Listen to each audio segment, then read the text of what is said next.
నేనైతే ఈరోజు మా ఇంటి దగ్గర శివాలయానికి వచ్చాను భక్తులారా. ఈడ రాగానే ఒక విచిత్రం ఏంటంటే, ఇప్పుడు కార్తీక మాసం స్టార్ట్ అయింది కాబట్టి, ఆకాశ దీపాన్ని ఎలిగిస్తున్నారు పంతులు. కాకపోతే నేను ఆకాశ దీపం అంటే ఎప్పుడు చూడలేదు. ఇదే ఫస్ట్ టైమ్ చూసే వరకు నాకు కూడా చాలా సంతోషం అనిపించింది.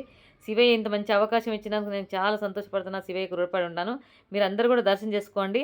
అక్కడ అడిగాను ఆకాశ దీపం ఏందంటే, ఇది కార్తీక మాసంలో ముట్టిస్తే మళ్ళీ కార్తీకం మాసం లాస్ట్ అయ్యేంత వరకు ఈ దీపం అలాగే ఉంటుందంట. ఇప్పుడు గజసమ్మని కేసి పైకి లాగితే పైకి వెళ్ళిపోద్దండి. అది ఆకాశానికి అంటే సెంటర్‌లో ఉన్నట్టు ఆకాశానికి ఇట్లా ఆకాశం చూసినట్టు ఉంటది. ఇది చూసిన వరకైతే ఖచ్చితంగా మంచి జరుగుతది. దర్శనం చేసుకోండి. చాలా చాలా సంతోషం అనిపిస్తుంది.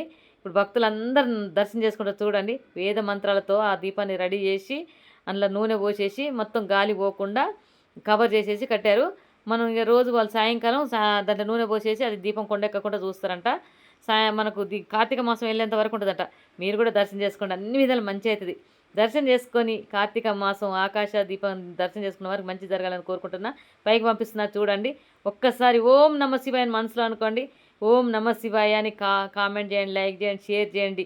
ఆ తండ్రి ఆకాశంలో ఎక్కడున్నా మనకు దీవెనలు ఇస్తాడు కాబట్టి ఆకాశ దీపం దర్శనం చేసుకున్న అన్ని విధాలు మంచి జరుగుతుంది కాబట్టి ఒకసారి ఓం నమ శివాయ అని కామెంట్ చేయండి, లైక్ చేయండి, షేర్ చేయండి భక్తులారా.